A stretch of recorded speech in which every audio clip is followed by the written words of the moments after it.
Good Wednesday to you, the 24th of August. I think I'm not supposed to say the date so that these things can be considered evergreen. I won't tell you the year. uh, Good afternoon, good morning, good evening, wherever you might be. Um, I hope I hope this finds you well. Um, Interesting topic today. At least I think so. I mean, these are all topics that you all give to me. I don't reach for them out of thin air. Um, if you ever have a topic that you would like for me to address, just let me know in the comments of any post, and I will get that message, and then I can add it to the list of topics to talk about. Let's see. Of course, as always, if you'd be so kind to let me know that you're here just by saying hello in the comments. That's always helpful. And if you are watching this on replay, thank you for taking the time and coming back and giving me your attention for a while. I really appreciate it. Today's topic is how to face constant rejection without losing your nerve. I've been thinking about this a lot lately and what that means in our business. We talk about it a lot. You'll hear it as the topic of, um, many a conversation, many a panel at a, you know, at a convention, many a class, many a workshop. Rejection, rejection, rejection. All this rejection. The number of auditions that we have to do before we ever book one. Um, that kind of stuff. And I think I mean, on the one hand, I want to say I think it's normal and natural, but I actually don't think it is. I think it's common. Um, and I think, in a certain sense, we get talked into it. And I think we get talked into it based on a misconception of what our job really is. And so I think anything like that where we've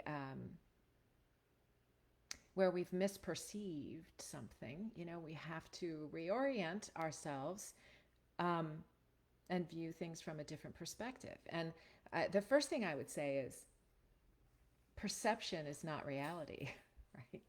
My God, if you really think about that, like, that's a lot. Perception is not reality. Um, and something to examine in every single relationship that you have. What we perceive isn't necessarily true. So that's my little philosophical beat at the front of all of this. But so I think what we have to do is reorient ourselves.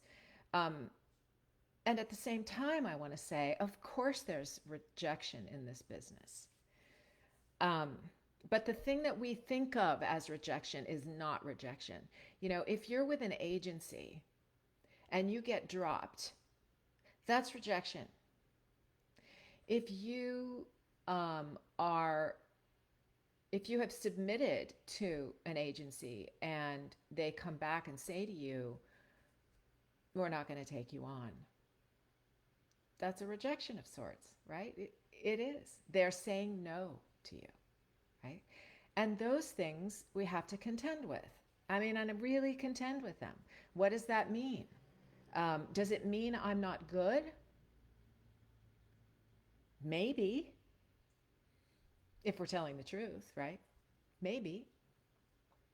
Maybe the roster at the agency that you're submitting to has a lot of people in your category. And that's another thing we have to accept. We do, even though we are unique individuals, we do fit into categories. We fit into age categories, we fit into vocal categories. Um, we, do we have a high voice, a deep voice, a mid range voice? Do we have a cartoonish kind of voice? Could we not do a cartoon to save our lives? Do we sound uh, like we've done radio for 30 years? Um, do we sound perpetually young even though we are 65? Right? We fit into categories. That's all true, right? And holding two truths at the same time. And we are unique. And um, so it may be that a note from an agent saying no, we're not going to sign you. It, that's it's just not a good fit. It doesn't mean you don't have talent necessarily. It may mean that there's a better agency out there with whom you fit better, right? So in that rejection is opportunity for something that is more appropriate to you, that fits you better. Um, but those are actual pieces of rejection. That is true, and it feels awful, and we have to do all the things necessary to remind ourselves of what we do, who we are, what our value is, what our worth is. That doesn't happen in a vacuum. You can't do it by yourself. You have to, again, you have to have a posse of people around you who know you, who support you, who get you, right? And who can talk you off the ledge, right? And bring you back into a sense of who you are. So yes, rejection in voiceover, in any business, is real. It happens. What isn't real, what isn't rejection, is reading a million times before you book something. Like we must change our perception about that. Auditioning and not booking is the game. And if we again shift our focus to auditioning as the job, we're working, right? If we receive auditions, whether it be from a pay to play site or whether it be from an agent, if we are receiving those things and we are actually in our booths putting out our best work, that right there is the job, and it's worth a pat on your back by yourself, right? And not booking is just par for the course. That's just what it is. Again, I repeat, and I will repeat again. It is a numbers game, and you must audition a lot, and you must cultivate relationships with the people that you already work for. If you don't go the audition route by way of an agency or a pay to play site and you are going directly to find your clients, that's your job, going directly to clients. And anybody in sales knows how many times do you have to get in front of somebody before they're willing to go, maybe I'll talk to you. Maybe I'll hear what you have to say. How many times? So that's the job. And so we have to shift our perception of, oh, I auditioned, I didn't hear anything. I guess they don't want me. Oh, I auditioned, I didn't book it. I guess I suck. How many times am I going to be rejected? Whoa, like that word it's improperly placed here. You weren't right for the job. It isn't that you're being rejected. It's right. They're just trying to place the right voice with the right images, with the right music. It's their puzzle they're putting together. And just because your puzzle piece doesn't fit that particular puzzle this time around, it doesn't mean that they took the puzzle piece and threw it across the room and destroyed it. They didn't. They just go, oh, not for this project. And I can't tell you how many stories I hear about, I've had this experience myself, but also from other people who you see it. If you're on any voiceover Facebook page, you see people pop up with a story that says, I I read this audition 2 years ago and I didn't get cast on it and I was so sad. And you know what? The client came back to me and they're going to hire me on another project because you weren't rejected. You just weren't right for that particular job. You weren't that particular puzzle piece. But you were placed in the love this person, gonna put her over here, gonna put him in this folder. And when I have another thing for which that voice works, I'm gonna look at that again. We don't look at the big picture like that. We are so isolated in our booths that we end up feeling like every audition that we don't book is rejection. And it isn't. It isn't. I keep telling the story of how it took 4 years auditioning for animation before I landed my first small role, like a couple lines. But that holds true. Every step along the way, I was getting better because I committed myself to the audition. I committed myself to turning in a great audition. And a great audition at that moment with the skill set and the creative freedom that I had at that moment. And I'm confident that the ones that I was initially turning in at first weren't that great. But they were great for where I was at the time. And because I kept going, they got better. I got better. I was committed to getting better. I was committed to getting good at this thing. And that is our job, commitment to getting better. So it can't turn into a waiting game of, well, I'm this voice actor and I'm here at this level and I'm going to audition. I'm just going to wait to get a job. It's like, no. We have to keep stepping forward. We have to keep learning. We have to keep growing. We have to keep, what's the phrase? We have to remain a detached observer of our work so that when we look back on it and we review it, we can say, here's an area where I need to get better. Oh, I see where I missed that. Okay. I'm going to add that little piece of information to my tool set as I continue forward. So let me see if anybody's here at the moment. Good morning, Beth. Good morning, Genevieve. I wish you could do a recording, Genevieve, and so that I could hear how you pronounce your name, because I'm in love with your name. I think I say it every single time I come on Facebook Live. And I always want to say Genevieve. So pardon me if that's like, if I'm being a dork about it, but it's such a pretty name. Anyway, I'm so happy that you're here. I feel like that really is, that's the crux of it. And,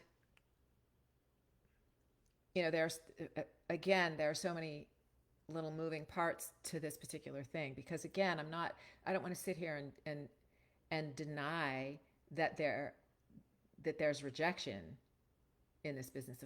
Of course there is. But this auditioning thing and this booking thing, that's not where it lives. So in the question that was initially posed to me, it was like, how do you contend with constant rejection and not lose your nerve? And I would just say, reevaluate that statement. It isn't constant rejection. It's occasional rejection. And auditioning, again, is the job. And if you're receiving auditions, you're in the game. You're a part of it. Now, if you, after 2, 3, 4, 5, 6 years, are never booking, never, you have to reevaluate. You have to reevaluate. You have to be rigorously honest with yourself and ask yourself, is this the business for me? I don't know. I mean, I don't know about 2 years. I mean, it takes so long, you know, to book. And if it's 2 to 3 years of constant auditioning, yeah, then it's time to reevaluate. But if it's sort of occasional auditioning without booking, that's harder because again, it's volume, right? So if you're only doing 2 auditions a week, it's going to take you a lot longer to book something.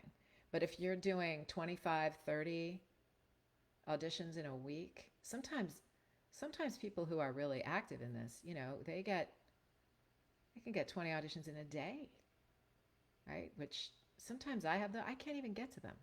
And I say that because partly because I'm lazy, partly because my life has other things that I pay attention to, partly because I'm a scatterbrained person. I shouldn't I should withdraw scatterbrained. I feel like there are so many other things that pull at my attention that matter to me that I get lost in my, it's like I'm sort of the classic, like, oh, butterfly, that's me. This morning, for example, this is a tangent totally. I hope I'll be able to pull myself back from it. But I went to bed last night and I was like, I got a text from one of the assistants at the agency where I am, and the text was, "Hey, I'm just checking in to see if you're gonna submit on this requested audition." Right? And I'm like, "Oh yeah, I am," and I received the audition, and I was supposed to reply and say, "Yes, I will be submitting," but I didn't do that. I saw it and I was like, "Oh, I'll reply to that later." I didn't reply. So yes, I will. And then I got an email from a client, work, actual work. They're like, "Hey, here's this thing. Hope we can get it from you by 10 a.m. Pacific tomorrow," meaning today. And I wrote back, "Yes, of course." I woke up this morning and I got myself a cup of coffee. I went to bed too late. Woke up, got myself a cup of coffee. I'm like sitting, I'm sort of like looking at social media. Like what an idiot, and then I get a text from the same assistant who texted me yesterday and said, "Are you gonna be submitting?" And then the text today was like, "Just making sure you're gonna submit." And I'm like, "Oh my god!" like I'm sitting here drinking coffee. Like, so that is it. I mean, I'm in this space right now where I just have a lot going on in my head, right? So my point is that sometimes we get all these auditions and we can't even get to them, right? Not because I'm so busy doing all my voiceover work, but because sometimes I'm so busy being a human, and trying to contend with all the moving parts of my life, right? And so, um, and all that is to say, like, if you're only getting 1 or 2 auditions, what's your job at that point? Find more opportunity to get auditions, right? You can't sort of you can't say, "Well, I haven't booked anything in 2 years. Maybe I suck. Maybe I shouldn't do this." If you look back and you see that you've only done 100 auditions in 2 years, it's not enough. It's not enough. So the point of all this is that, like, in our quest for being rigorously honest about who we are and what we're doing and what the job is, right, we do have to evaluate. And again, with a sense of detachment, right? What does my career look like? Why am I not booking? Is it because I'm not good? That's a possibility. And anybody who tells you that it isn't a possibility is like not being truthful with you, right? But it also could be a possibility that you are not seeking enough opportunity to read. And the more that you read, the better you get. And the better you get, the greater your chance of booking. So this notion of I'm just rejected at every turn, like it's a I hate to use this terminology, but it's like we have to stop thinking of ourselves as victims in this. It's a passive response to say I I'm being rejected. You're not being rejected. It's just how this profession works. Again, there are other places in the business where yes, you are in fact being rejected. and and we have to contend with that, right? By being reminded by those people who love us and care for us and know us. They remind us who we are, what our worth is, what our value is, and they support us to get us back up on the horse, start riding again. So I'm going to see if any questions, and then I'm going to leave you to your Wednesday. So, oh, good. I said it perfectly. Good. Thank you. Hello, Howie. I'm so glad that this is ringing true to you today. Um, I am going to leave you with that, right? Shift of perspective. The auditioning process is not a process of constant rejection. It's just what we do. Sometimes you are the puzzle piece that fits. Sometimes you're not. Most times you're not. But it doesn't mean that you suck. Doesn't mean that you're being rejected. It may mean that you're being put into the, like, we love this person file, and you won't know for a year or 2, 6 months. You won't know. So surround yourself with good people who support you for those times when you do face really legit rejection. And get yourself back up on the horse. Seek out as much auditioning opportunity as you can. And do your best work auditioning. That is the key. So I adore you all. I'm very grateful for you and for your presence in this group. I have been meaning to say for the last couple of weeks, like, we hit 600. Oh my goodness. I'm just so thrilled by that. And I thank you for your, I thank you for being here, for whatever sense of confidence that you have in me, that I have something to provide for you that's meaningful. Like, that means a lot to me, and I take it very seriously. And so I just wanted you to know that. And I hope you have a fantastic remainder of your day and week and a good weekend. And let me know, again, if there are other topics that you want me to address. You can also, if you haven't already, all of these Facebook Lives end up on my YouTube channel, which is KBS on YouTube. Both the long version, and then I have, all these little snippets that are like, between 30 and 90 seconds if you just want a little dose of something, right? So all of that lives there. And so there's quite a good library of stuff. And that's always available to you, especially if you're new to the group. And check there to see if I've addressed stuff that you have questions about. It's entirely possible. So otherwise, let me know, and I'm happy to put your question in the queue. All right, so have a great one. I adore you, and questions, comments, you know where to find me. All right, everybody, take care. Have a good one. Ciao.